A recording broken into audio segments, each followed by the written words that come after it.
صلح ابو زياد مع عيلة الحاج جابر، يا ترى فعلا حصل صلح وحصلت قعدة؟ رجوع اولاد ابو زياد لباباهم؟ كل التفاصيل دي هنعرفها مع بعض في فيديو النهاردة. اهلا بيكم في قناتي توما ترند اليوتيوب. لو اول مرة تشوفوني ما تنسوش تعملوا لايك للفيديو واشتراك للقناة علشان يوصلكم كل جديد. دعمكم هيشجعني اني اكمل. من كام يوم شفنا فيديو لابو زياد كان بيتكلم فيه، بيلمح مش بيتكلم بالتفاصيل، ان شاء الله في قعدة وفي صلح بينه وبين عيلة الحاج جابر، بس هو ما تكلمش بتفاصيل مملة. قال انا منتظر مكالمة او منتظر رد يوم الخميس وان شاء الله خير. انا مش هقدر اتكلم واقول اكتر من كده. الراجل ما تكلمش في اكتر من كده، سواء نتفق او نختلف في كل اللي بنسمعه على السوشيال ميديا. انا ما زلت عند رأيي ان ورا كل باب في حاجات كتير وخبايا كتير احنا ما نعرفهاش غير اللي بتبان لنا على السوشيال ميديا. جه بعد كده لقينا قنوات كتير قوي قوي قوي نزلت صلح ابو زياد مع عيلة الحاج جابر، رجوع الولاد لباباهم ورؤيتهم في القاهرة، الولاد مش عارفة خرجوا مع باباهم، الولاد اتصوروا مع باباهم، وحصلت بروباجندا كبيرة جدا جدا من قنوات كتير جدا. انا بصراحة بقيت قاعدة يعني بشوف وبستغرب ومش مصدقة، لان لو كان حصل حاجة زي كده كان الراجل طلع بنفسه واتكلم وقال. طبعا كل ده حصل بعد يوم الخميس، هي دي الفرصة بقى للترندات والمشاهدات والدنيا يلا تقوم.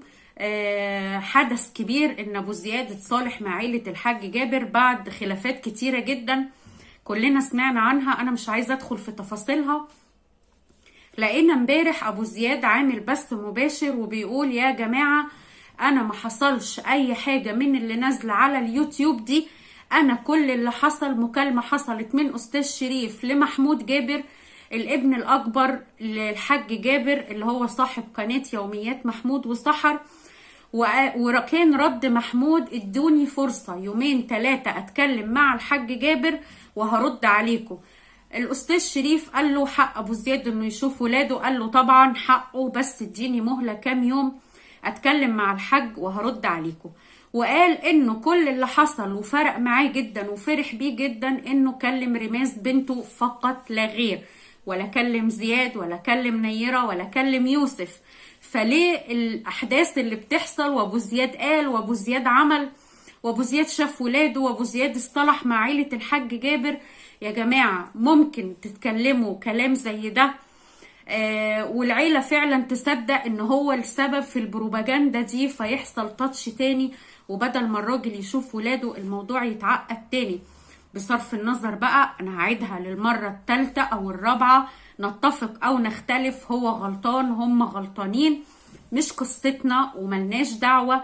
احنا كل اللي لينا دعوة بيه ان المية ترجع لمجاريها بين الراجل وولاده، وان يلم شمله على ولاده، لان مهما حصل دول ولاده اكيد مقصرين في غيابهم، واكيد هم كمان مهما طلعوا قالوا قبل كده شفنا من بابا وما شفناش او حصل وحصل، اكيد غيابهم عن ابوهم وامهم في وقت واحد مأثر على نفسيتهم، سواء بقى هم عايزين يعيشوا عند جدهم وستهم علشان هم تعودوا على اللمة والعيلة وان في حد يراعيهم، او يروحوا يقعدوا مع باباهم يومين 3 في الاسبوع. هيرتبوها زي ما يرتبوها، هم عيلة مع بعض. المهم ربنا يلم شمله على ولاده ويرجع يشوفهم تاني، لان الضنا غالي، ربنا ما يحرم حد من اولاده.